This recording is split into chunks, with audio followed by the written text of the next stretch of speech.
Hey, this is Adam Poch from CBS's Big Brother 13. Follow me on Twitter at Heavy Metal Teddy, and I am so glad to be on Legends of Tabletop. Hey, good evening, everybody. I hope everybody's doing well tonight. It's episode 54 of the Legends of Tabletop podcast. I'm happy to have on with us tonight Adam Poch. We go back quite a long ways to, grade school, maybe, junior high for sure. Definitely, yeah. We were Boy Scouts together, went through the East Brunswick school system together.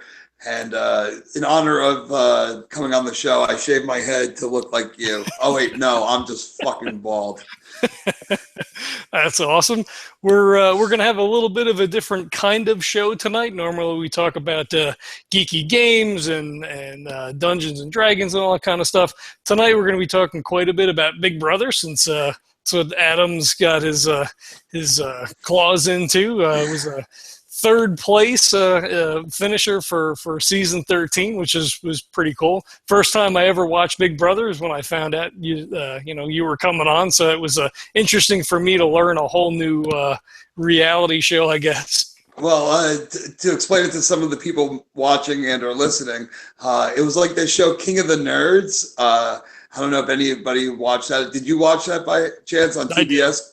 King of the Nerds. And so that was basically like Smart Big Brother. I was on Big Brother, so it was. It's still a game. It's a game of chess. It's a board game. You are either a pawn, you are sometimes the king, you're sometimes the queen. A lot of times you're just sitting around doing absolutely nothing, which is the hardest part of the whole thing. The challenges are tough and all, but yeah, it was pretty intense. I was a big fan of the show, big fan of reality TV. It was an honor to get on there. So.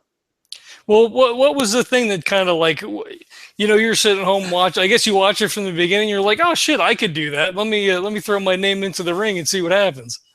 Yeah, when it started in 2000, I was a fan growing up of The Real World, but I was never pretty enough to be on The Real World.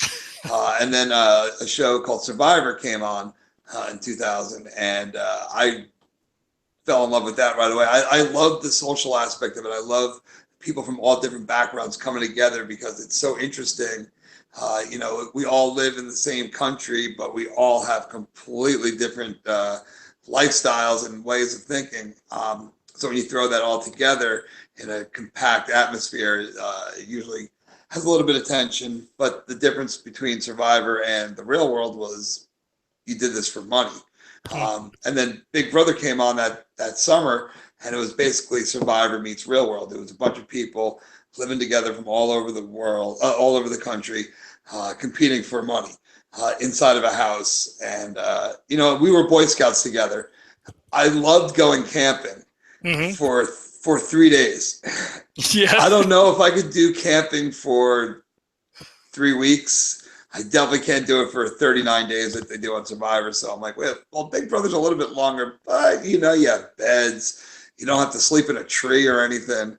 Well, sometimes you have beds. Sometimes you don't. Well, that's true. Sometimes you're a have-not. This year, the have-not room, they have to sleep in bumper cars because it's like a circus-themed room. But yeah, no. So I loved going camping when we were younger, man. It was so much fun. I don't know if you were there the time that I got us lost at Cheesequake. We were hiking and we got off the path, and the parents were looking for us for about a good hour. But yeah, no, that would be me on Survivor. I would go out for a walk and I'd get lost and I'd end up losing $1 million because I couldn't find my way back to the beach in time. That's cool. So you've been a big fan of reality shows the whole time then? Like, right from yeah. I like the reality shows, the competition shows more than the the Osbournes or Family Jewels or definitely the Kardashian crap that's on there. My wife watches not all the Housewives. She gets mad when I say she watches all the Housewives. She watches a few of them. I can't do that. Like if you're gonna film people living their life, at least have them doing it for money. Right. That makes it a little more exciting because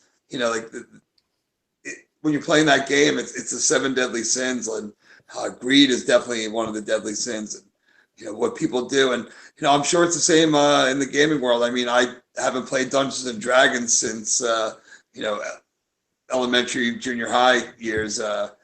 But I'm sure it's the same way too. You know, people love to win. People love to, get the gold. People love, get the glory. And sometimes their judgments can be clouded by that. And it's the same thing in the Big Brother house. Where you have to, as I said before, navigate your way through and try to figure out the next move before your opponents do. But it's reality TV is. I sit back and I watch it. I don't want to watch people living their lives. If I want to watch people living their lives, I'll look around. Right, right. I want to see people screwing each other over for a large sum of money, which the government gets most of anyway. So yeah, that's for sure. What so when you got in, submitted your application and you got accepted, what was the whole process like? Like what was the vetting like to get into the house? Yeah, so the first year I tried out was season 10. I went to an open call. I walk into a room. It's just me and a camera guy, and I had 2 minutes to talk. And I started talking about where I lived and where I worked and what I did. And I never really showed them Adam. I never showed them what made me stand out. And my 2 minutes were up, and I put my head down. I'm like, I knew I blew it. And the guy patted me on the back and said, no, you did great. You did great. I'm like, I didn't do well. Then never heard back from them. Season 11, my life was just a little crazy. I never had a chance to go to the open call. But season 12, I'm like, I'm going no matter what, I'm going. And I walked into the room and I said, hi, my name is Adam. My 3 passions in life are heavy metal, bacon, and Beverly Hills 90210. I have a summer full of concerts that I'm willing to miss. I eat a bacon, egg, and cheese for breakfast every day. If I get on the Big Brother house, I will have to eat slop and not be able to eat a full diet every week. And every Saturday and Sunday morning, I wake up and I put on SoapNet and I watch Beverly Hills 90210. Well, the guy with the camera, it was the same guy from 2 years before. And he didn't know what to say. He just was sitting there staring at me oh my God, who is this guy? And I could tell that I had his attention, and I just rolled with it. I mean, but so I got a call back, and I had a second audition, which I nailed. I nailed that one, and then about 2 weeks later, I get a call, and they say, we're going to fly you out to California for another round of interviews, but this time with the producers and with the network people. So I'm like, okay, well, what do I tell people I'm going? They're like, well, we're not telling you what to tell them. Game is on. You got to learn how to lie. So, at the time I was 330 pounds, and I snored really bad. The relationships that I had were always damaged because of my snoring. And I even had surgery to get it fixed, and it worked, but then I gained a lot of weight back. And I had gone for sleep studies before. So I'm like, okay, you know what? I'm just going to say I'm going for a sleep study. And people bought it. People bought it because they knew I was snored really bad. And right. So I went to LA for a week of interviews, and I come home. And, I felt good about myself. I felt good, I got this. But while I was there, I realized that on Big Brother, you have to compete in these really physical competitions. And there's also a lot of downtime. So you're sitting outside by the pool, and, people are always, not wearing much clothes, because it's in LA. It's, hot as heck out there. You know all about that. Yep. So while I was at finals, every day they'd give you time to go to the gym for an hour a day. And, at first I'm just sitting there, whatever, eating a burrito while I'm walking on Stairmaster. But then I was like, you know what? No, I need to, get into shape, because I'm looking around, and there were other finalists in my group. We couldn't talk to each other because there was producer or casting people in the room with us to make sure we didn't talk to each other. Yeah. So they told you, if you talk to anybody, we're sending you home. And I'm I'm getting too close for that. Yeah. So when I came home from that, I was like, okay, I need to start going to the gym. I need to start working out. I need to start, because this might happen. And after about 3 weeks of going to the gym, I got the phone call and they said, "We really like you, but not this year." Mm. And I was like, oh. So that night I got really drunk. I was actually, I was walking into Cinderella and the Scorpions at the Garden State Arts Center. So, I was really bummed, but I didn't want my friends to know that I was bummed because then they'd ask why and I'd have to tell them. So I just got really drunk at the show. The next day, woke up, I was hungover. I went to the gym and I'm like, you know what? I got so close. I'm like, next year I'm getting on the show and I need to be in good physical shape for it. So fast forward a year to the next year of casting, and I called my casting guy that put me through the process the year before, and I'm like, hey, open calls have been announced. Do I need to go to that again? And he's like, oh, you were on my list of people to call when I'm in New York. Oh, nice. So I told him, I said, what is the first appointment? Because I want you to see me, and then everybody else that you see after me, you will judge based on me. Like I'll set the bar, and everybody's got to beat me. Mm-hmm. And he knew, like, they kind of follow a little bit of the people that they're looking into. And he had known that, like, I had a girlfriend now, and that I'd lost some weight. But when I walked into the room, and he saw me, and he was like, "Well," I'm like, "I'm motivated. Like, I'm getting on the show. You're not saying no to me this year." And every interview I did from there on, my confidence was through the roof. I was not taking no for an answer. I wasn't even going to let them consider no. And I found out later, because we'll get to this, but because of the twist, that I was on the board. They have like a casting board with everybody's picture, and they like move them around. Like, okay, let's see this combination, what might happen from there. And my picture was on the board the entire time. Nice. Yeah. So they basically, but also the reason why was because the twist was they were bringing back 6 players from previous seasons that were all like really strong competitors. 2 of which were 2 of my favorites. Evil Dick, who won season 8, and Rachel, who had been on the previous season. Because they were just these big personalities, which is the reason why I watched the show. Right. So they knew they were bringing those 2 people back, and they knew that I was not just a fan of theirs. Like, I was a super fan of the show, but I was even super, super fan of these 2 people. Which later on you figure out, because the producers want to give the returning players the best opportunities to go further, so they throw people that'll idolize them. And hey, that's the but in Dungeons and Dragons, man, the Dungeon Master, he controls all the shots. Like, when we're going down a path or something, like, he rolls that dice and say, hey, a poison snake jumps out and bites your neck and you're dead. And you're just like, whoa, wait a second. Like, how did that happen? Like, hey, it's in the module. Yeah. That's not the guy you want to play with, though. But unfortunately, CBS and the big powerhouse networks, they want to tell a storyline, but they also want to get good ratings. So they can edit things in a certain way to make it look a little bit more dramatic at times. Mm-hmm. So, do you think that? You're pretty sure that was it your weight that kind of kept you off for season 12? Then, yes, they didn't say so in as many words, but they did say, when they had me mic'd up in the interviews, that my breathing was very loud. And when you have a microphone hooked up to you 24/7, except in the shower and except when you're sleeping or in the pool, if they constantly just had in the background this,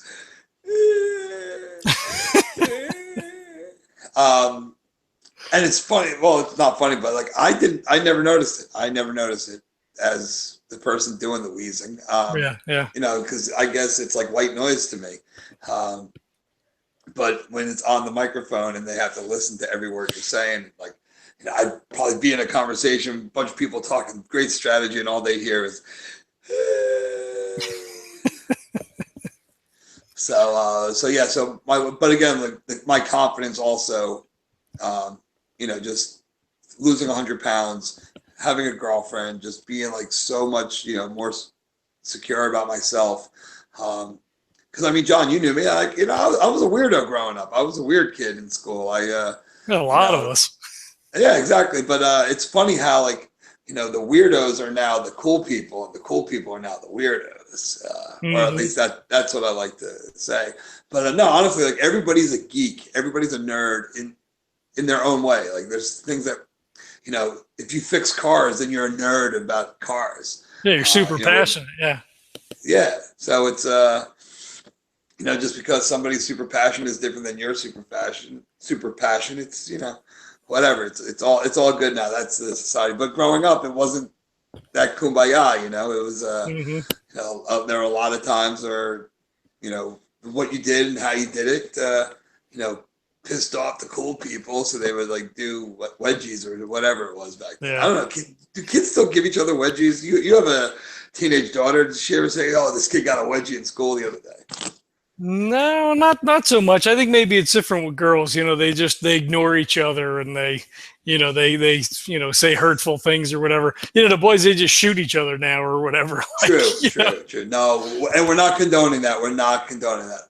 Although, if I could be sarcastic for a second, I have to say that. But if you're a stupid person, just shoot another stupid person. Like, at least do us a favor. Like, if you're gonna shoot anybody, shoot the stupid people. Like, that's what. Don't shoot the smart people. Let us live our lives. Just shoot stupid people. Just shoot each other. Again, Yeah. sarcasm. Edit that out in post. I don't want to go on the record like TMZ. Adam from Big Brother says, "Kill each other, stupid people." That's probably we should Uh, probably edit that out then. Yeah. Yeah, yeah, no, edit it together so it looks like that. Maybe I'll get some good publicity out of it. No, again, I'm kidding. I'm kidding. I'm kidding. I'm kidding. I'm kidding.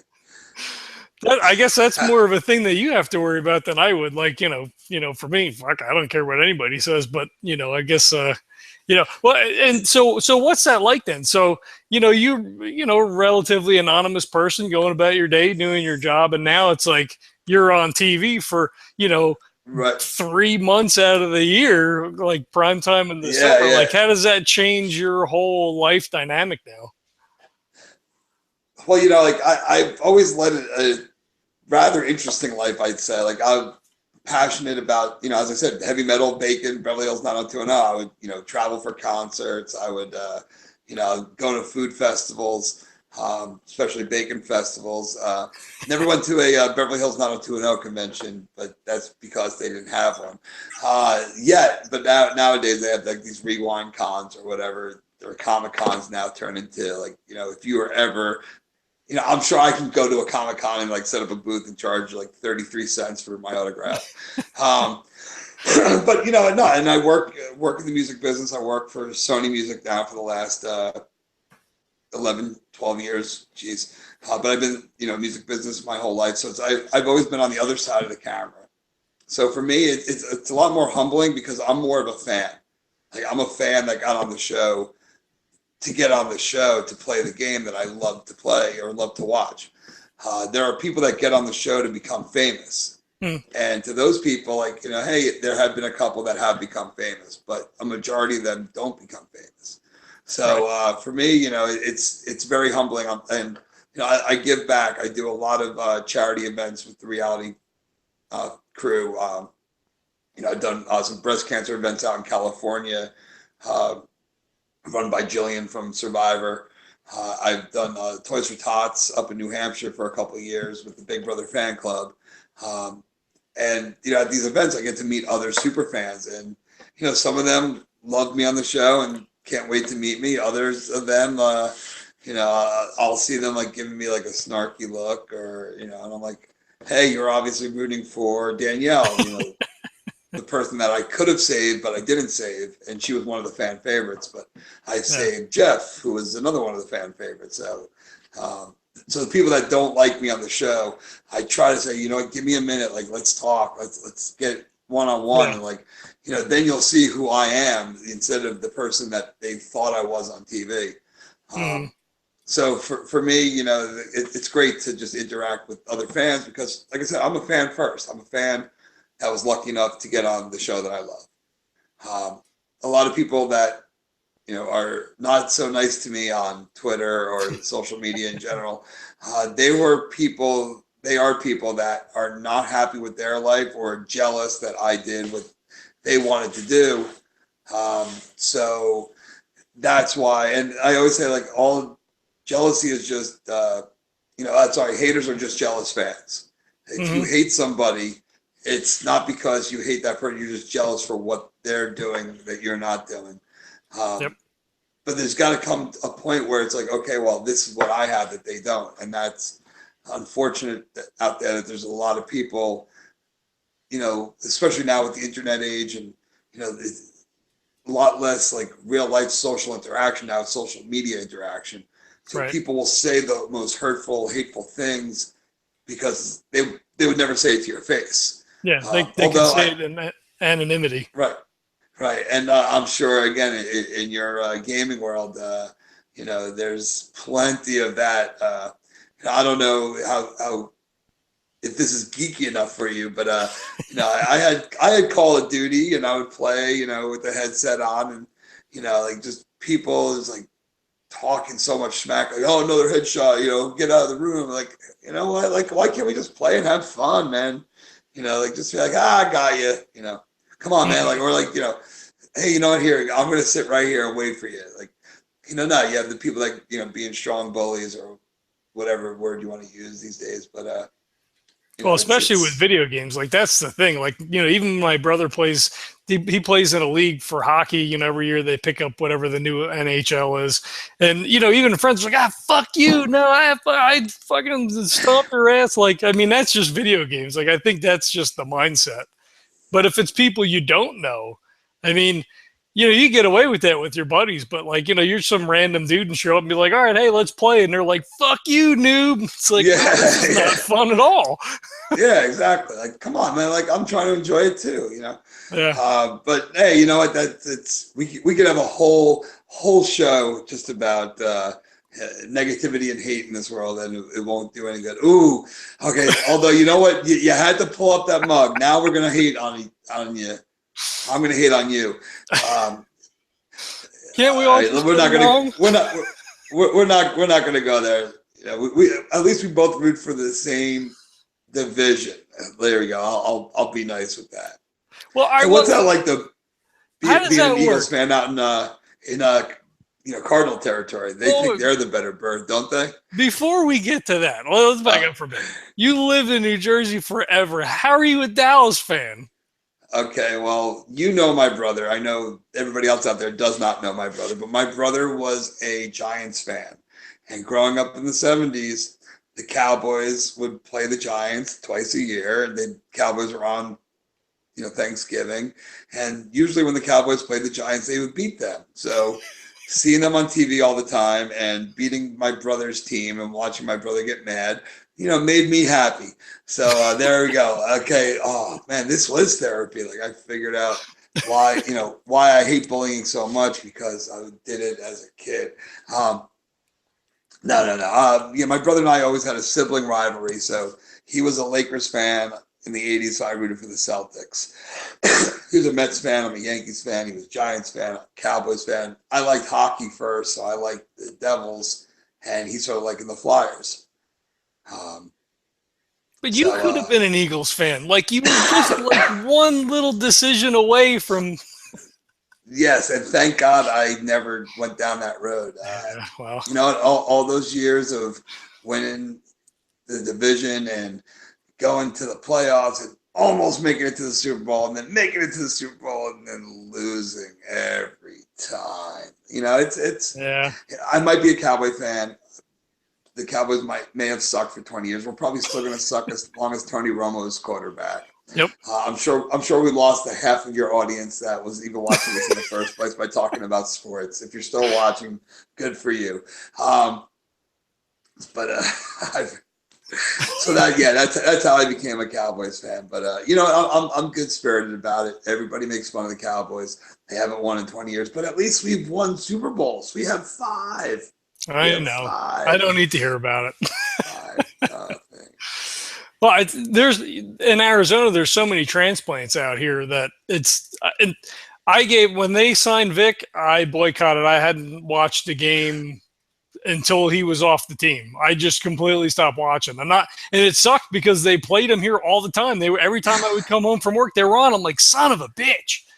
And I But came back to watch one season, and then they got rid of Foles. You know, not that he was going to be great or anything, but at least, geez, they never gave the kid a chance. right, exactly, exactly. And you know, and then they try to sell that Bradford bullshit. Like I'm tapped out. I mean, I'm an Eagles fan at heart, but I can't. You can't feed me bullshit and then expect me to be like, "Yay, team, let's go." It's like, no, fuck you. Don't lie to me. Yeah. Well, as a Cowboys fan, having Tony Romo at quarterback, the guy's not a winner. The guy is the guy that you probably. I'm trying to like bring it back to video games or tabletop games or Dungeons and Dragons. But like Tony Romo was the guy that like you send out the battle in the first wave and like, okay, what can go wrong? Let him figure out what can go wrong. He blows up and dies, and then you go in afterwards and like figure it out afterwards. Like learn from his mistakes because the guy's not a winner. He's not a winner. He's never led the team to a big victory when He's he got needed no to heart. most. You know what? And it all comes back to the playoff game against the Seahawks when the botched snap of the field goal and he picked up the ball and he was like the Homer Simpson. I'm going to make it. I'm going to make it. I'm going to make it. And he's a yard away and gets tackled. If he wins that game, we might be talking about the best quarterback of all time. We might be talking about Tom Brady. Instead, he loses that game, and we're talking about like Wally Pipp. That's a very obscure sports reference for you. Now we've lost everybody. Now we lost everybody. Okay, thank you. Even your daughter's friend that like watches, she's gone too. Oh well, yeah. Speaking of, my daughter wanted me to tell you that we were all rooting for you in your season, so she Well, wanted you to know that she was pulling for you.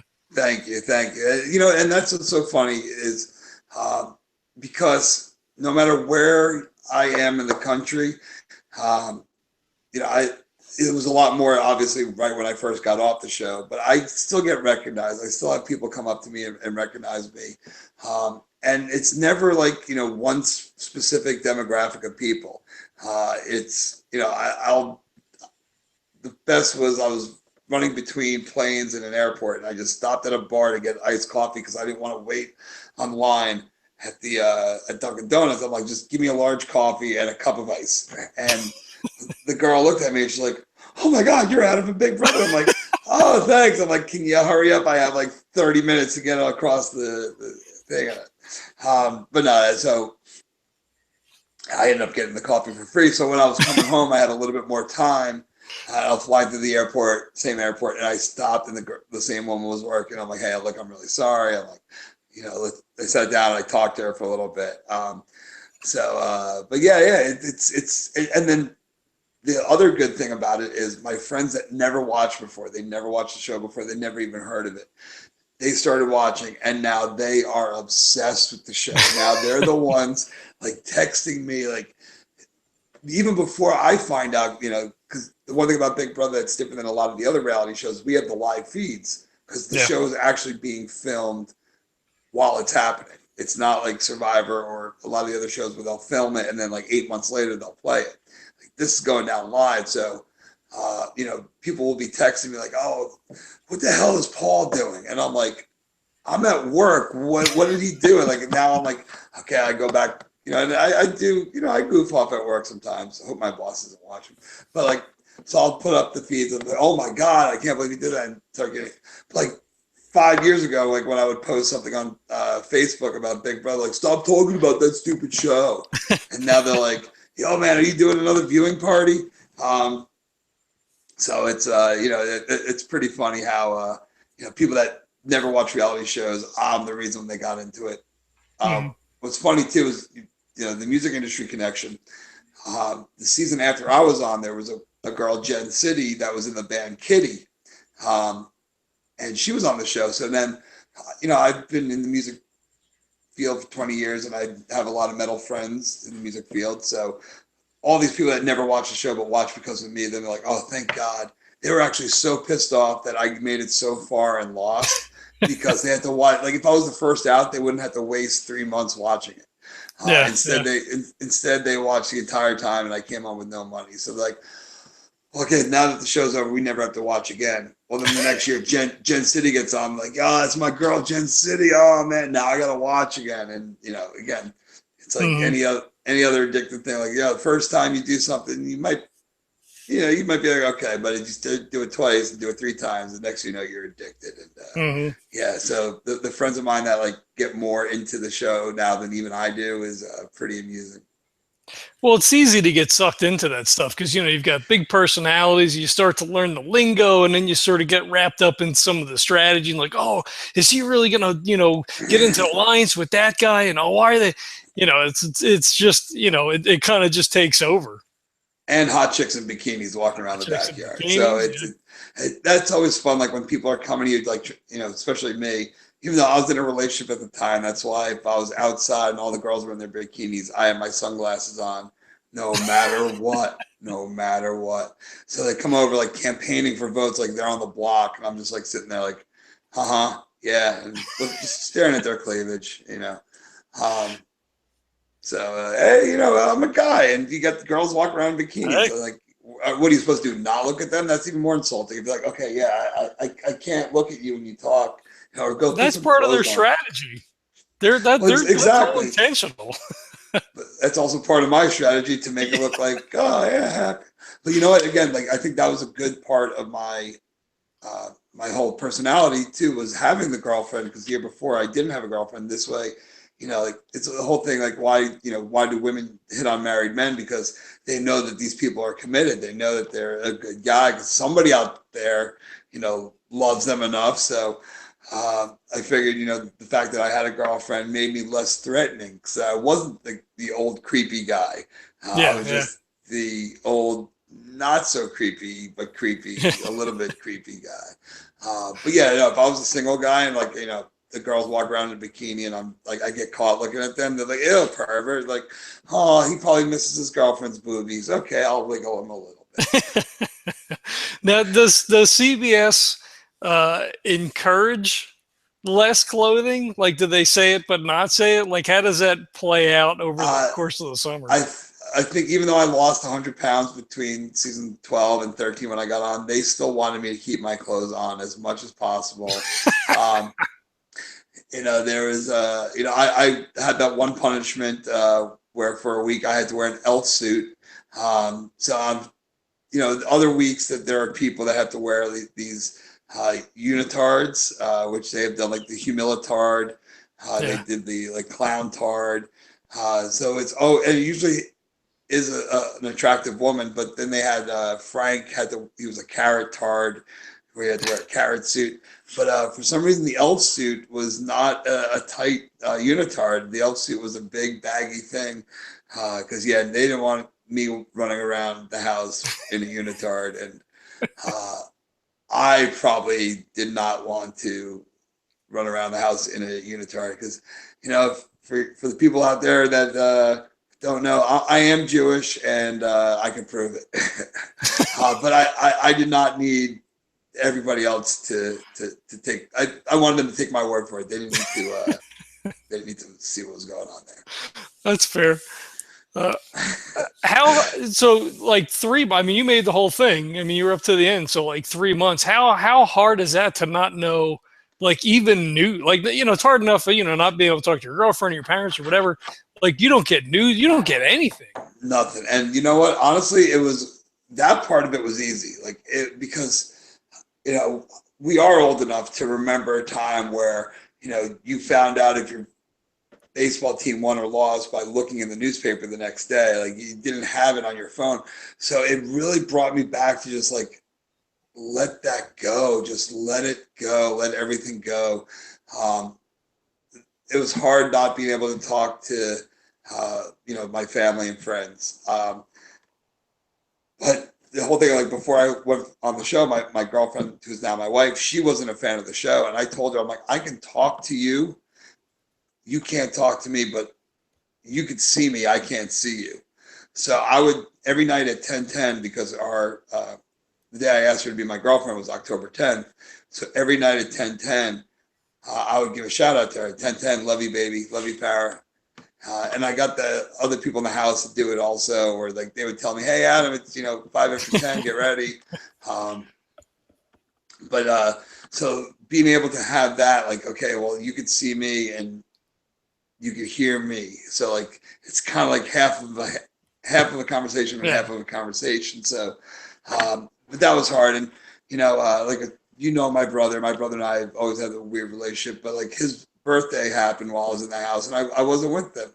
I couldn't call him to say it, or I didn't see him. We didn't go out to dinner, do something, and that was like the first time, in my whole life that on his birthday I did not talk to him, and at that point it had been like 2.5 months, and it was like, oh my God, like I can't believe I'm not talking to my brother on his birthday. I was smart enough to let that come out in the diary room, uh, which not in front of the rest of the house, and they never use it on TV.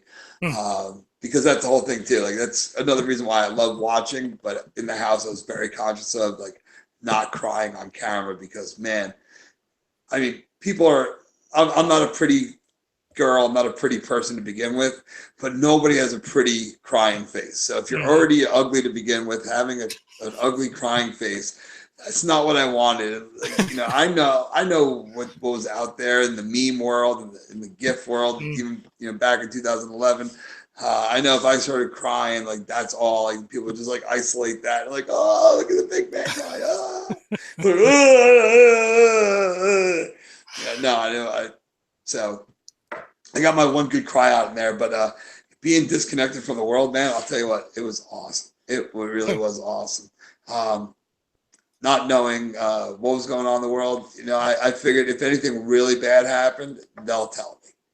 Yeah, So, yeah, yeah. um, so you know, I relied on that, and but as soon as I got out, man, I turned my phone on, and I never did Twitter before that. I was never a tweeter guy, and now I'm addicted to Twitter. In fact, if you're listening or watching at Heavy Metal Teddy, please follow me because I'm getting dangerously close to having more tweets than followers. So for me, that's again that's a little nerdy thing because if somebody has like 750 followers and they tweeted like 200,000 times. Like, okay, this person is just looking for attention. If so, I'm at 32,000 followers or somewhere around there, and I'm about 27,000 tweets. So it's like, You're catching I mean, up. I could see like at least 1 to 1. You say, okay, well, at worst case scenario, he's tweeted enough to tweet each one of his followers once, and that's a nice thing. That's a positive thing. Yeah. Well, But you live tweet during the show, right? So I mean I that do. adds up real quick. That does, and the fact that it's on 3 times a week, and so again, yeah, maybe if you're listening or watching out there, don't follow me because I do tweet a lot. But I also tweet fun stuff. I tweet like heavy metal bands or music in general. Like if it's a band I'm liking or a song I like, I'll tweet something about them. Um, all types of music too, like your country, hip hop. Um, but and then I also all the food events I go to and all the different bacon foods that I find in my travels. Actually, you were asking me before, like, what's it like afterwards? Well, I'll tell you what, I never have to look for anything bacon ever again because my Facebook wall and my Twitter feed, like every time there's a new bacon, anything on the market, I am told by at least a dozen people about it, which is great. Like, I'm still like, it's tough though. Like when you see the same pose like 20 Yeah, yeah. times, like to get as excited that 20th time, but I'll still like it because you know what? Like it's like word association, bacon, Adam. Yeah. So and also anything that ever happens with Tori Spelling is also a big hot button for me because Tori Spelling was my favorite actress on Beverly Hills 90210. Donna Martin was my favorite character, and I talked about her so much on Big Brother that they brought her into the house to meet me. And now, John, you know me, like that face when she walked in the door, that was not fake. That Yeah. was pure Adam passion and just bizarreness. How cool was? I mean, did you have any idea that anything was going on? In seasons past, celebrities have come into the house from time to time, usually promoting some project that they're working on. Neil Patrick Harris came in there, uh, you know, 'cause he was on When I Met Your Mother on CBS, and you had Jeremy Piven came in when he was doing a movie, The Getaway, I think it was called.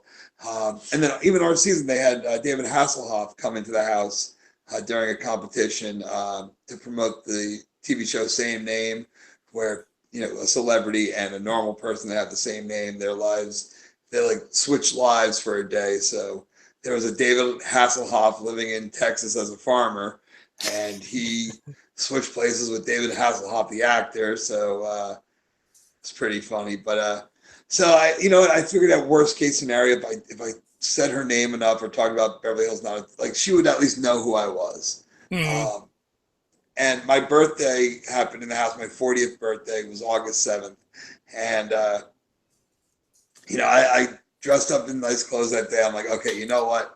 If they're gonna surprise me with Tori Spelling, it's gonna be on my birthday. This is gonna be cool.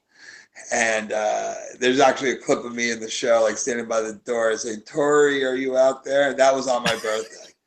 Um, so fast forward almost 4 weeks to September 2nd, 2011. And for those of you keeping score at home, that's 90211, almost 90210, 90211. But on 90211, the doorbell rang and Tori Spelling walked in that door and took me by complete surprise, man.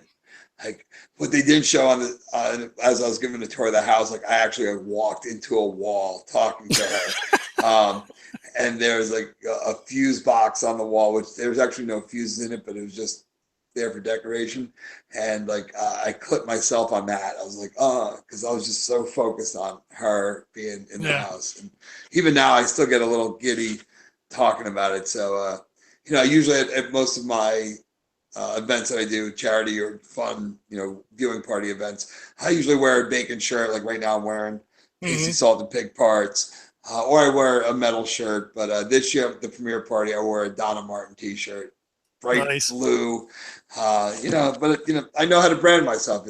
I know how to stay in character. Have you had any sort of contact with her since then? Like she respond to tweets, that kind of stuff, or? Yeah, you know what? She's we've direct messaged a few times on Twitter.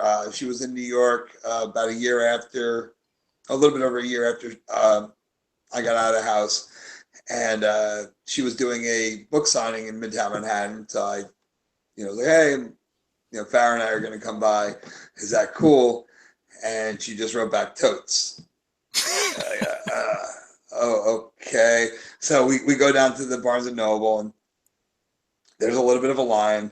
So I'm like, okay, Farrah, I'm like, stay in the back of the line. Like, let me go up and see if I can talk to a security person and like just let her know, like, hey, no, Tori's expecting me if I say my name.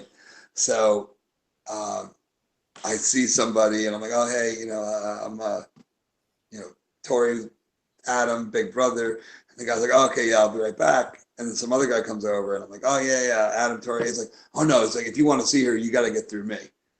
And I'm like, oh, okay. You're the man. He's like, okay. It's like, yeah, I'll take you back right now. I'm like, well, hold on 1 second. Let me call Farrah. It's like, well, where? I'm like, she's outside. I'm like, Farrah. I'm like, get in here, get in here. So she's like, okay. So like, I'm like looking for her. I'm like, oh, my window of opportunity is closing. Like, oh my Yeah, yeah. god, hurry up! And then I see her on the escalator, like just standing on the escalator. I'm like, hurry up, get him. So we get over and she was like just finishing with somebody else and she sees me and Farrah's like, oh my God, hi. Of course, she was pregnant again. She was pregnant when she came into the Big Brother house. She was pregnant again when I saw her at the book signing. Hmm. So any chance of doing anything like that was out the window both times. Not like I had a chance, Yeah. but if I did have a chance, she's already like, 3/4 the way done. Let's skip that part of it. But and then a part of me, like while we were talking, I see like the line of people that are waiting to talk to her, like the actual people that like stood online the whole time Yeah, instead of the yeah. guy that just walks up. And most of the people online had no idea who I was. There were obviously a few that did because they're such huge Tori fans that they. But so I'm standing there and I see the people online like waiting to meet her, and it's like I think I'm the last person before they open it up, and I'm just like, okay, well we gotta go, and she's like, okay, and then she just kept talking, and I'm like, oh, this is so uncomfortable right now. Like I'm having so much fun, but I'm seeing other people that hate me. Um, and then another funny thing that's come out of that whole thing was there's a guy from Canada named Darren Martin who is he claims to be the biggest Tori Spelling fan in the world. So obviously, when he heard that there was another huge Tori Spelling fan on Big Brother, he got excited because he was a casual Big Brother watcher before that, but now he was a huge watcher of it. So he was at the book signing, and he was so upset that he did not get a chance to meet me. Um, so he then, that day, later on that day, he sends me a note on Twitter like, hey, I'm so sorry I missed you at the Tori Spelling thing. And I was like, whoa, I'm like, you knew I was going to be there? And then I was like, oh, he follows me on Twitter. So I'm like, okay, I follow him back. We start DMing. And then I find out he's a huge fan as well. So I had him meet me at my office, and we just hung out and talked Tori for about 10 minutes. And now whenever Darren's in New York, whether it's to see Tori or other, we, do lunch, and we always talk about having my wife and his wife meet and being known as the other women in our lives. But yeah, like all that, would never have been possible had I not, just looked at a TV show one day and said, yeah, I could do that. Right. That's pretty awesome. See, I was always a Claire fan. I always thought she was the hot one on the show. To each his own. I didn't watch because I wanted to, though. My ex used to watch it, or I guess maybe she was my girlfriend at the time. So I always, one ear and a half an eyeball towards the TV. It's like, why the fuck is that guy do? I forget. I don't want to know. I'm not watching the show. Well, that's how it happens too. I've had friends before I got on the show, like they'd come over and I'd be watching like, oh, this stupid thing, and then like, hey, is that on again tonight? Are you gonna be watching? Like, yeah. Do you want to come by? Like, yeah, I'll come by to make fun of it. And they're like, come on. They're rooting. I'm like, you're rooting for people. What are you doing? Oh, no. I'm just making fun of you. I'm like, I don't sit there and cheer like that. That's you. That's all you. Yeah. So you were saying earlier it's fairly boring. So are you spend a majority of the summer just kind of sitting around, and then it's punctuated by evictions and competitions? Yeah, the way the week works is Thursday night, 6 o'clock local time out in California. It starts the live show, and at the end of that episode, somebody gets evicted and goes home. And usually during the episode, they have the next head of household competition that night. The next day, Friday, by about 1 o'clock in the afternoon, on my season, we would do a food challenge. By 5 o'clock that night, okay, if you lost the food challenge, you would have to sleep in the god awful bedroom, and your food supply was limited to the slop, which is the worst tasting oatmeal you'll ever have. And then my week that I was on that, it was jerky and jelly beans, which are good snacks, but that's not a meal. No. Other weeks it was like coconuts and catfish, and then like sardines and seaweed. And they always give you something with a protein in it. So I guess beef jerky is a protein. But it's never stuff like, if you're limited to the same food every day, all meals, all snacks, it sucks. So by about 2 o'clock, we'd be done with that. By 5 o'clock, you have the nominations. Saturday, you'd have the veto competition. So that's Thursday, Friday, Saturday. Everything that's done in those 3 days is pretty much the 3 episodes: the Thursday, the Sunday, the Wednesday episode. Right. And then, so Monday they actually do the meeting to get the final people on the block. But like all day Sunday, there's nothing going on. That meeting on Monday usually happens around like 11 o'clock in the morning. there's nothing to do after that. The rest of the day Monday, all day Tuesday, all day Wednesday. Thursday morning you get up, they like, you know, have a couple things for you to do, and they have to like get the room ready, so they send everybody upstairs. But it's a long day of like sitting around waiting to get ready for the live show. So there is a lot of downtime, and that's what actually makes the people go crazy, because like Mm-hmm. when you have stuff to do, it's like, or okay, we're getting ready, there's going to be a competition, you don't know exactly what time the competition is, but you know approximately when it's going to be, so you can plan your day. But when you have nothing to do, it really drives you crazy. And you know, there's only so many stories you could tell, there's only so much you can, you know, how many games of pool you can play. You can only eat so much. You can only like sit in the pool or the hot tub so much. I know this sounds like all like luxurious things, but it's like when you're limited to that's all you can do, it's really not. And that's what plays a psychological game on you. Mm-hmm. Um, and again, for that long, because it's like nothing. And then 3 days of, oh my God, crazy. And then Right. nothing. And Oh my there's no God. books, right? There's no games. I know No books. They you're have like, tearing papers to make decks of cards and like weird shit. yeah, we made a deck of cards out of tea bags. Like with tea bags and nail polish. That's how we made a deck of cards. We had chess, but you know, not many people in the house played. Um, you know, and I realized early on, like I was in the middle crew. Like there were a couple people that were really good, and a lot of people that sucked, and I was good enough to beat all the sucky people, but not good enough to beat the really good people. So Mm-hmm. nobody wanted to play with me because they would either, oh, we fucking crush you, or oh, you crush me.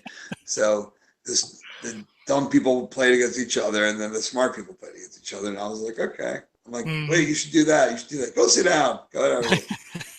See, that doesn't make Go make some bacon. yeah, that doesn't make a whole lot of sense to me that there's not board games or card games or that kind of stuff, because I know they want to foster interaction because it's good for TV, and like if you don't have anything to do, you're going to talk to each other, you're going to go jump in the pool and take your clothes off, whatever. Right. But like if you've got a good game, like that just stimulates conversation and you're fucking around and you're like, oh, I'm gonna kick your ass and blah blah. Like you would Yeah. think it would kind of lend itself to what they want.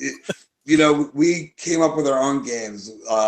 You know, we would take these like ornaments, these like little, I guess, wicker balls, and like put pots on different spots and like big pots, the little pots worth 2 points, the big pots worth one because it's easier to get into, and you know, take turns back and forth. We did have uh, I don't know what you call them out there, bags or cornhole. Mm-hmm. So we did have that in the backyard. We did have a pool, but again, like it's, you know, we're all little kids inside. Like we play with the game for, you know, 3 days straight, and then we never want to play with it again. It's like, you know, it's just if you have a lot of options, it's good. If you have a few options, it's horrible.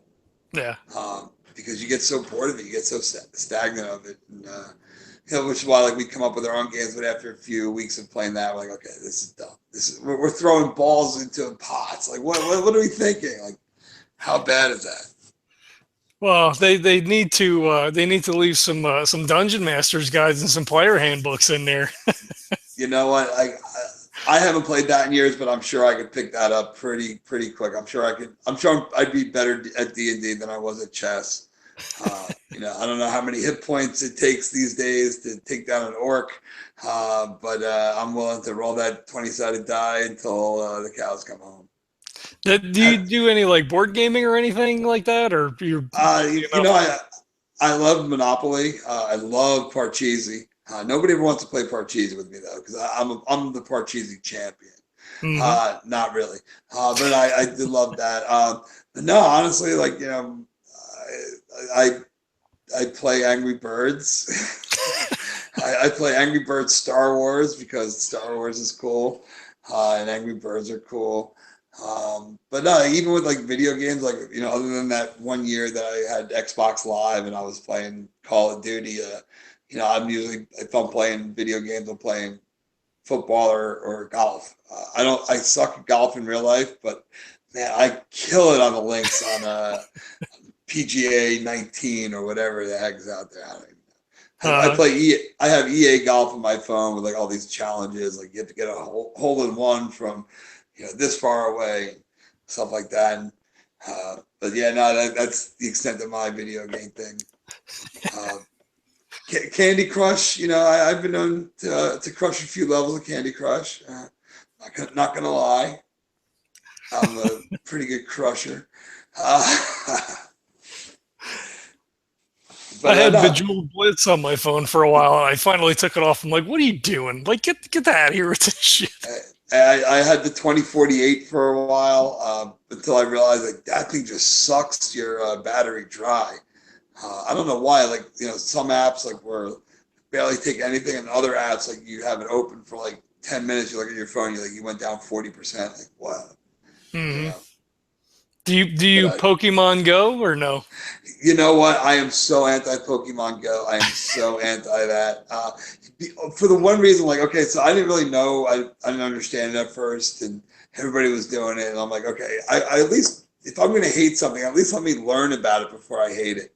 Um, what I don't like about it is everybody can catch the same Pokemon. Now, if there were limited Pokemon, like, okay, there's a Pokemon in this field, you have to be the first person to get there to get it.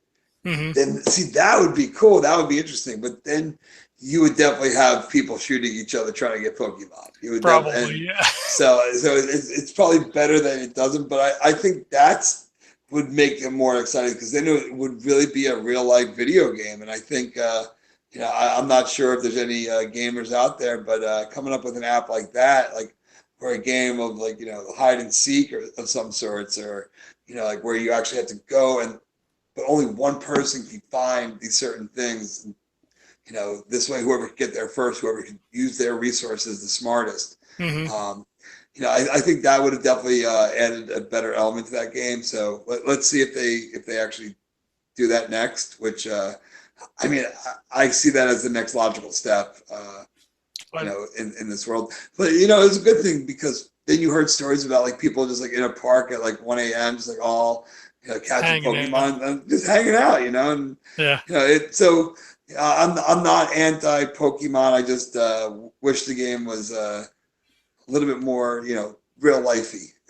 Well, see, maybe that's our generation because we're the generation that didn't get all the trophies, so there's more inherent competition in our nature, I think, than you know. And I think that's good. I mean, you need you have to learn how to lose to be a good loser before you can be a humble winner. And by people like oh you suck but you still get a trophy. Like people aren't going to be like I really need to work harder. Like oh I'll just get through life and that sets them up with when you're at your job earning money. Like oh I'll do a good enough job right now and it'll be fine. And then next thing you know you're getting fired and you're just like well, why? Like well because you suck at your job. Like oh that's okay. Everybody sucks. There's other people that suck too. Like well no you suck the worst. So get out. Um, but yeah, no, I coached a baseball team. Back when I was in college, I coached a junior high school baseball team, and like they didn't make you give everybody a trophy, but I gave the Spirit Award to our worst player because that kid was also trying the hardest. He Hmm. was bad. He knew he was bad, but he was still out there. He was still the first one in practice. He would run out every hit, even though like, it would be a grounder to the pitcher and they throw it and he'd be out by a long, but he would still run it through.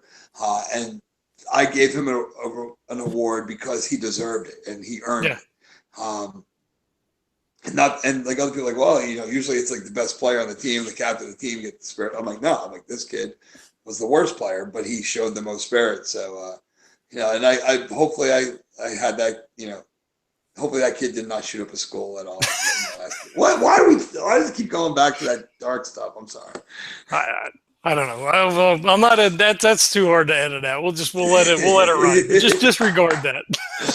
Nah, these are all jokes. Yeah, put a disclaimer at the beginning of the show. They had to do that with Big Brother. Now they put the disclaimer out before the live feeds of the opinions heard on the show are not necessarily those of the Hmm. CBS. But again, that's you want that. You want people to like let their guard down and be real.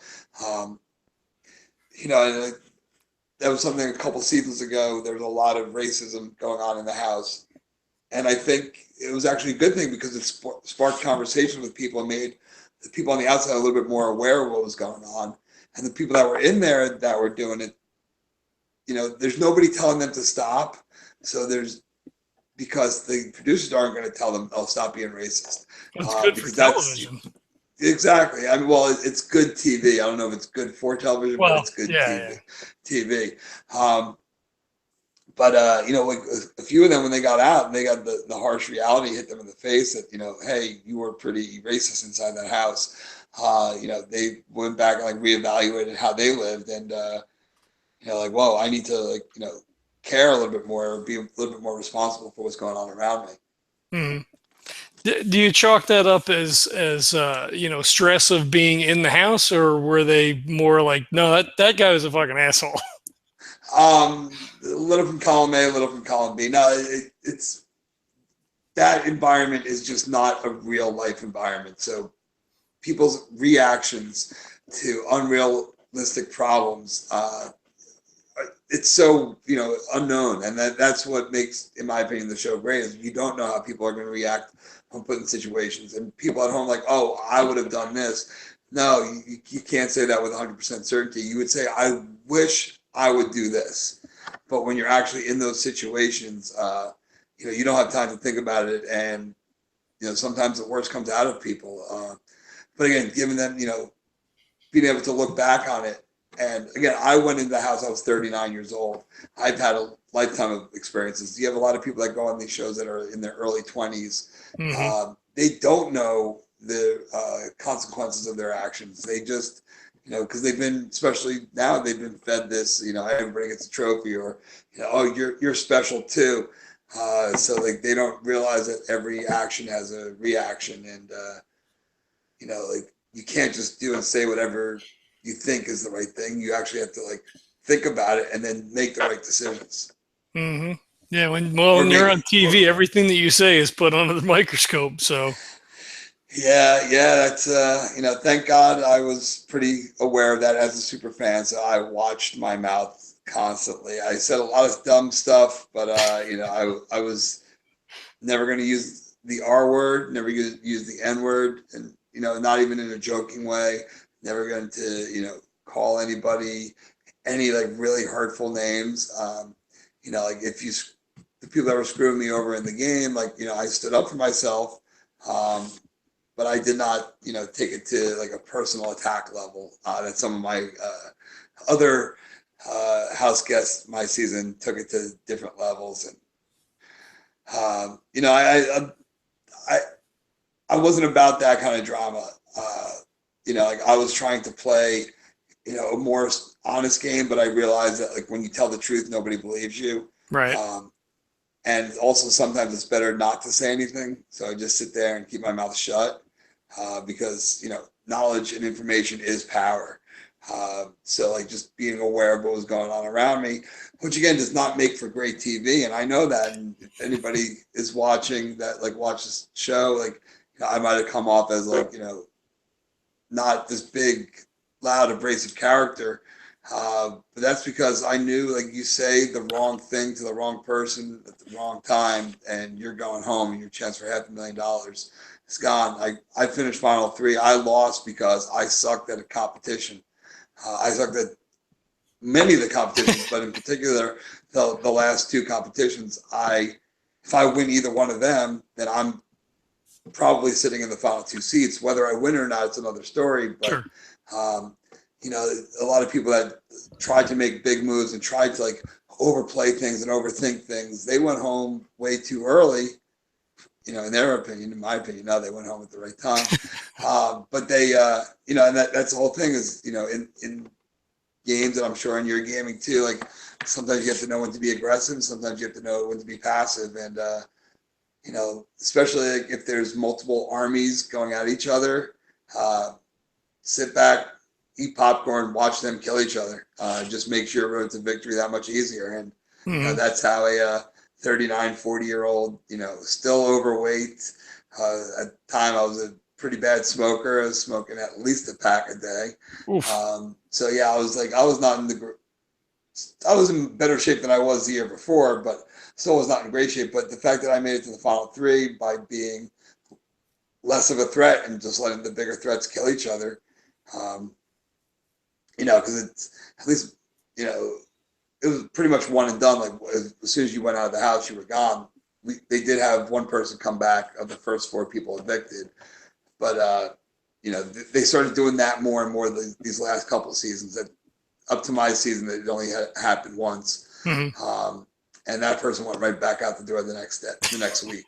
So and same thing happened on my season. The guy that came back in, we sent him back, and hey, we voted you out once. It's so much easier to vote somebody out twice than it is to vote somebody else out when you've already been out and came back. Yeah. But but I'm sure, I don't know what games you guys are playing. I looked at your website and I'm just reading some of the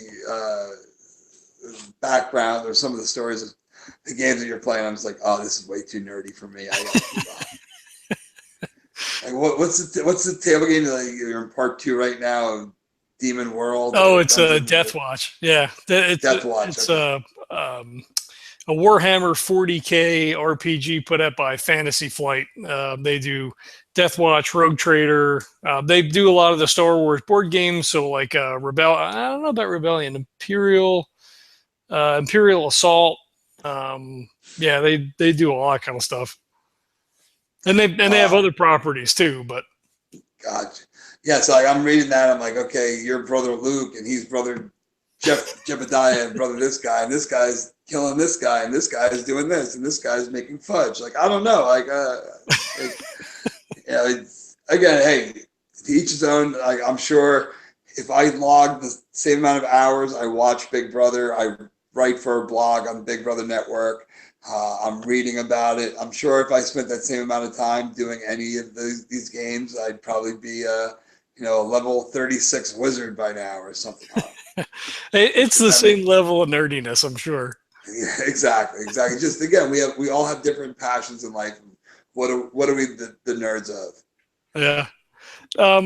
You were saying about people taking stuff to heart and whatnot. So when you get out of the house and the season's over, and do you maintain any of those friendships, or people like, well, you voted me out, you're a dick, and I can't believe that blah blah blah? Like, how does that play out in real life afterwards? Okay, so again, being the super fan on my season, there's also like every season has one or two like real big time super fans. So somehow I've managed to become friends with all of them.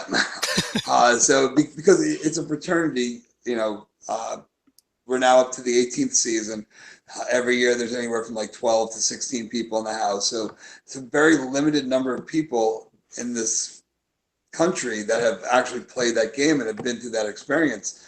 And, as with any big gathering of people like that, there's the different cliques because there's all different character types. I mean, we're all type A's, but like, you have the handsome, jock guy, you have like the handsome smart guy, you have the oddball guy, you have the pretty girl, you have the smart girl, you have the pretty smart girl, you have the smart pretty girl.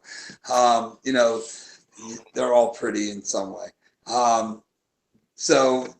And again, I do a lot of events, charity events and other, so we see each other. And, for me, it's pretty amazing that I'll be in Florida at a Make-A-Wish Foundation event, and I'm walking down the hallway with Janelle from season 6 and All Stars, with Brendan, and with Portia from my season. And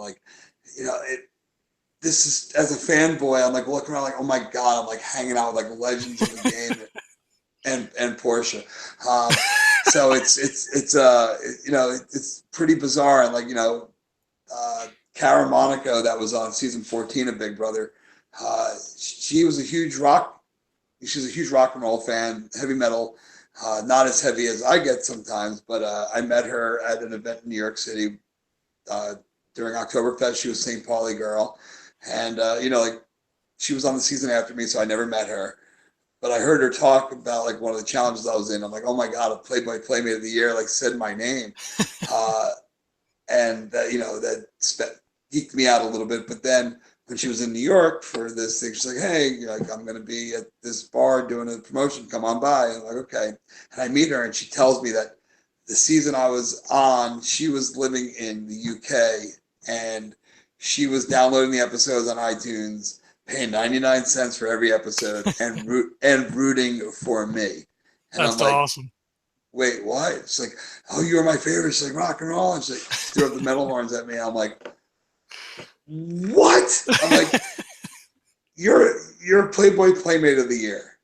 You didn't have any guy on the planet. I'm not saying she was rooting for me because she wanted me, but Yeah, she yeah. was rooting for me because she genuinely liked me as a person. I'm like, how the fuck does this nerdy Jew from Jersey deserve to have a Playboy Playmate of the Year? Specifically, watching episodes, rooting for you.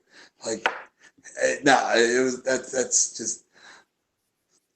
So yeah, so it's with any group of people. There's going to be people that you're close with, people you're not close with. People from my cast, I've stayed in touch with most of them. Um, but again, like my better friends from the Big Brother alumni are people from other seasons that were also, most of us are the nerdy super fan guys. So Yeah. we all found each other. But then I also did I write for a blog the year after I got out. Um, on the live feed channel at the time. It was run by Real Networks. So I actually co-hosted a show with the guy that was on the season before me. Um, and then, we both became great friends. Our wives had become friends. We both had baby girls. So we sent each other presents. And, it's like, again, like the season he was on, I wasn't rooting for him. The season I was on, he wasn't rooting for me. And here we are years later and, kicking it, and they live in Chicago, but we still talk to each other every couple of weeks or so. That's cool. Let me ask you Yeah. this, and you don't have to answer because I don't know what the code would be. Is Rachel really that annoying in real life, or is that just the way shit is edited on the show? Yes, yes to all the above, but the politically correct answer is I'm sure if you live with me for 75 days, I'm pretty annoying too. But yes, that's she. This is not anything that I maybe have said to her or said to at least Brendan. They just had a baby. Also, they had a baby girl a few months ago. So congratulations to them. But she's such a competitor, and what I was saying before, like you don't know what you're going to do in these situations, like competition, greed, like envy, like the seven deadly sins. Like it's just so bizarre, like what your mind, body, and spirit are going to do Mhm. at any given moment.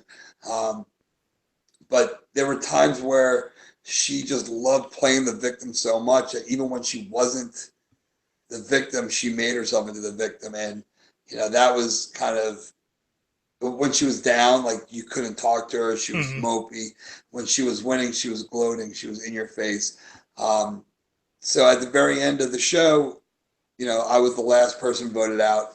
Um, they knew it was going to be a close call between who was going to win because Porsche and Rachel both had people that liked them and both had people that hated them, which is the reason why both of them did not want to take me to the finals because nobody hated me. Right. Not everybody loved me, but nobody hated me. So they were afraid that they were so hated by other people that they would lose to me because of that factor. Right. So, but like my vote, like I really was sitting there thinking like, who do Portia and I were cool with each other, even though the first week I tried to vote her out. I mean, I did vote to evict her, but she stayed. And as soon as she stayed, I was like, look, I'm sorry. Like, I'll admit I voted you out. And I'm like, what was better for my game? What I thought was better for my game was this. After that, we had like an unspoken bond where like we were looking out for each other. We were never quite an alliance, but we were like, hey, I heard, if you hear my name being brought up, say something. If I hear your name, say something. Um, so my final vote, I ended up throwing it to Portia instead of Rachel, even though Rachel did play a hard game. She won four, head of household competition. She won the veto when she had to. So she did play every aspect of the game, but she was just a bitch sometimes. And like, and when she was at her lowest, I was there for her. I actually like sat there, like let her cry to me. I did play chess with her, and I beat her badly. Like she would make moves. I'm like, just take that back, take that back. So like she was just because I genuinely felt bad for her. Plus, I used it as a strategy. Like, hey, you know what? She's a competition beast. When she comes out of this funk, I don't want her targeting me. So like, hey, I'm gonna hang out with. But like, Mm-hmm.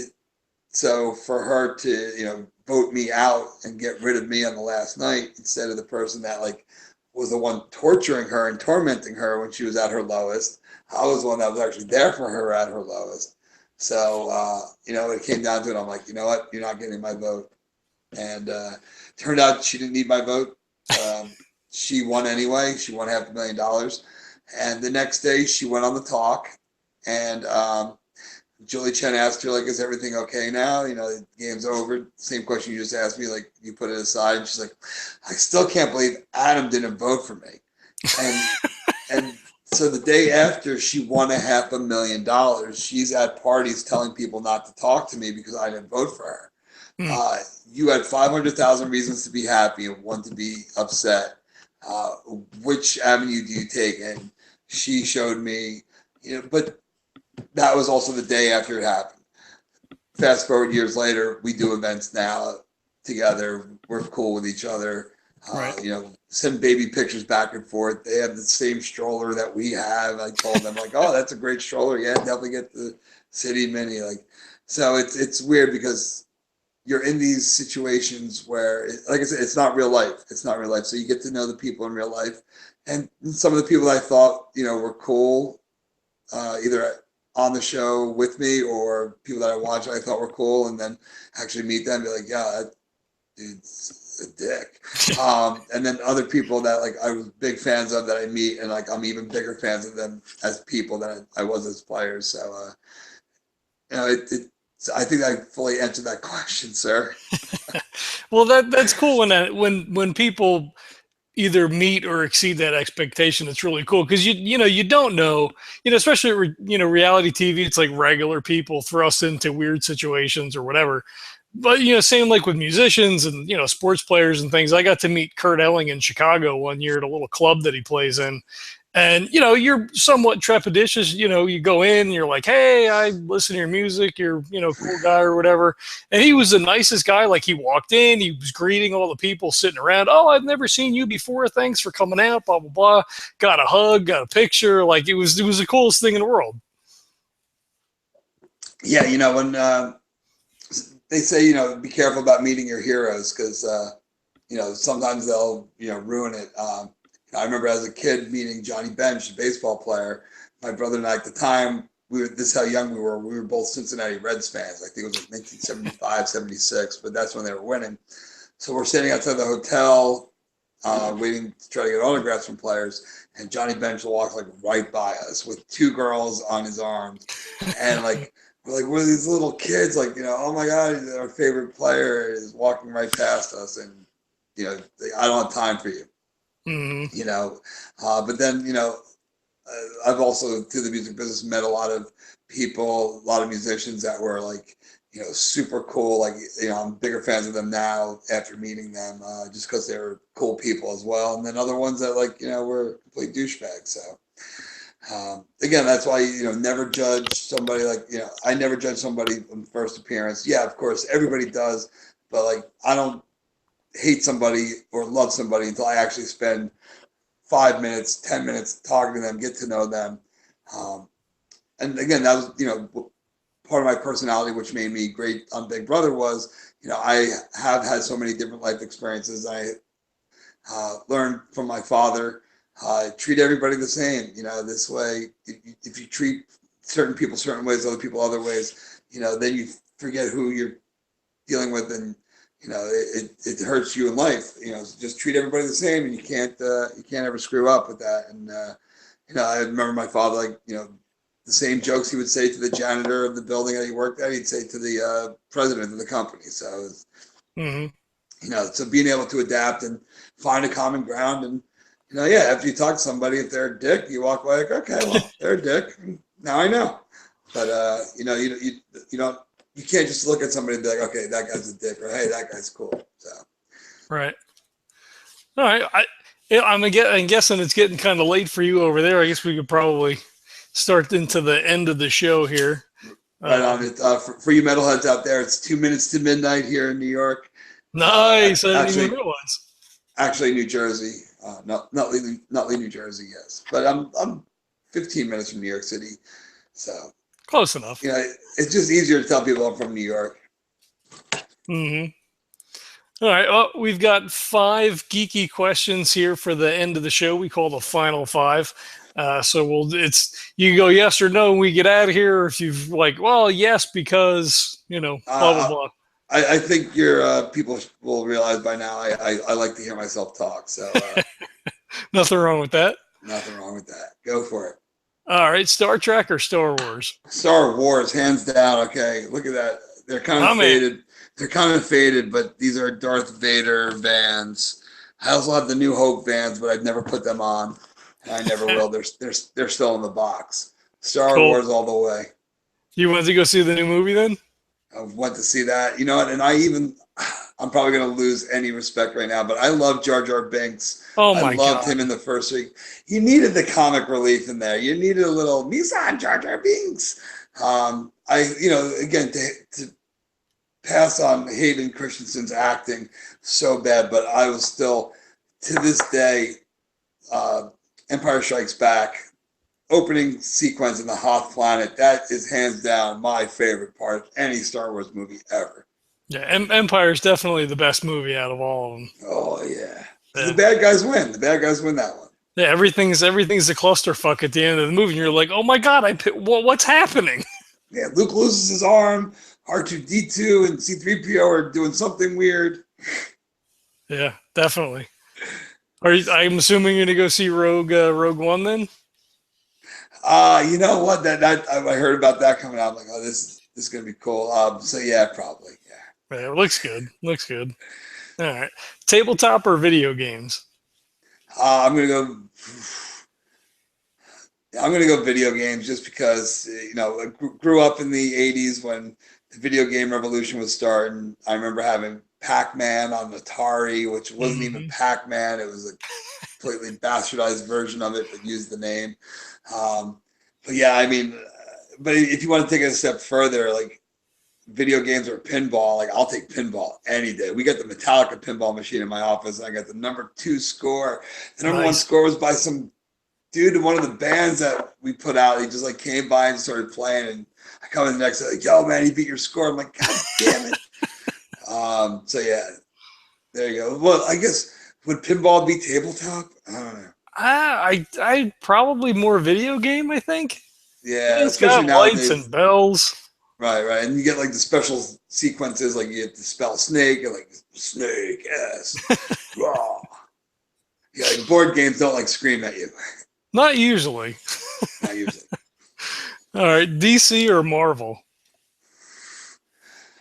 I'm gonna go Marvel because I believe that's Silver Surfer, right? Silver Surfer was Marvel, and I remember growing up, like I wasn't a huge comic book geek, but even though for years, and you probably remember when I used to look like comic book guy back when I had the long hair and the ponytail. Worst episode ever. That's what people are gonna be saying about this one. But no, Silver Surfer. I just liked, I thought he was slick, man, just on the surfboard, singing all over the place. So, but I care less. Like, I love the fact now that all the superhero movies are like them all killing each other. So I think that's really cool. I think it's not fair for superheroes to fight against like normal people because they have the superpowers. So let the super people fight each other. That's cool. Changes the whole dynamic around. Right. Cool. Sci-fi or fantasy? I'm probably gonna go sci-fi. I don't know if you watched the show. I haven't watched this season yet because I haven't had a chance. But 12 Monkeys, I loved that movie, and then when the series came on, I'm like, all right, let me check this out. Yeah, I'm all in on that. Hmm. Only because I just moved and I didn't set it on my DVR, so now I got to go watch the episodes on demand, and I need a day where I can just catch up on everything. Um, fantasy. Like I like fantasy sequences in movies, but if I'm watching, like I love myself a little sci-fi. Hmm. You like a darker, grittier sci-fi like Blade Runner, or more like new and shiny Star Trek kind of thing? A little bit of both. Just good storylines. I feel like fantasy, the storylines are just so ridiculous. Sci-fi, definitely make you think. I don't know what you'd call it, but have you been watching the show Wayward Pines? No. Uh, okay, so it's about like futuristic, like uh, the doctor like has everybody go like freezes them for like 2,000 years for the Earth to like get better, and he has like this walled off area that he like creates a new whole village. M Night Shyamalama Ding Dong executive produced it, and I mean I guess I don't know what you would classify it, but it's kind of sci-fi-ish in the fact that like there's all these like creatures outside the walls that are trying to get in, like they've evolved. They're known as the Abbeys because they're the aberrations of Hmm. humanity, and it's just pretty interesting stuff. Again, it's kind of cheesy at times, but the storyline is again, my fantasy is just I watched Once Upon a Time for a little bit. It's like okay, this is just ridiculous. Okay, All right. I don't know if Once Upon a Time was a fair comparison to fantasy, but nah, whatever. I'm just thinking of like my closest comparisons. I gotcha. All right. And if you could have one superpower, what would it be? I would love to be invisible. I would love to be invisible because like it's kind of ironic that the name of the production company that does Big Brother's Fly on the Wall, but I'd love to be a fly on the wall sometimes. And just you know, humanity just entertains me by to no end, and just what motivates people, like just figuring out like that is always just so interesting. So like just to see somebody like how do they make their decisions, just organically instead of like asking somebody like, well, how'd you come to that? Just like watching people like figure things out. Like I think that would just be amazing. And not just to like go into like women's dressing rooms, not just but I just think like just to really get to know somebody, really get to know situations, just to be a fly on the wall. So but just being invisible so this way you can like maneuver through, and be a fly on the wall, like somebody sees you, they'll like smack you, and then you die. So invisible, they don't know you're there. Cool. Silent observer. That's pretty interesting. Sorry, I keep like touching my screen, but like it keeps going black. That's My okay. computer, I'm sure a computer nerd out there is watching this. But when I was leaving work, I was shutting down my computer. It said now installing one of 58 updates. I'm like, I'm not bringing my laptop home today. I just left it on my desk. I walked out. I'm like, I'll do the podcast on my phone. No, I mean, I don't think most people would probably notice. It sounds pretty good. It looks fine. If you hadn't have Yeah, told so me, I probably wouldn't have known. yeah, but if you just see me keep pushing the screen, it's Well, because it that, yeah. starts going dark. Oh, because my battery dies fast anyway, so I have my phone set to like black the screen out in like 5 seconds or 10 seconds or whatever it is, Hmm. the shortest amount of time. All right. Why don't you give us all your details again so people could get All out right. there and check you out? So if you were a fan of Big Brother, or if you were a fan of me now and just want to follow me on Twitter, please. So my followers could be more than my tweets. At Heavy Metal Teddy, at Heavy Metal Teddy. I'm on Instagram too, but I hardly ever use it. And my name on there is stupid. It's Bacon Guru BB13, but when it's spelled out, it looks like it says Bacon Grub. So Bacon Guru BB13. I'd post food pictures on there from time to time, or pictures of my baby girl, or metal shows that I go to. And if you're on the Facebook.com/King, KingAdPoch, King Ed Poch. I know I have three social media platforms, and I have three completely unique and individual screen names for them. I'm sorry, I don't know how to go back and change them now, and it's too late.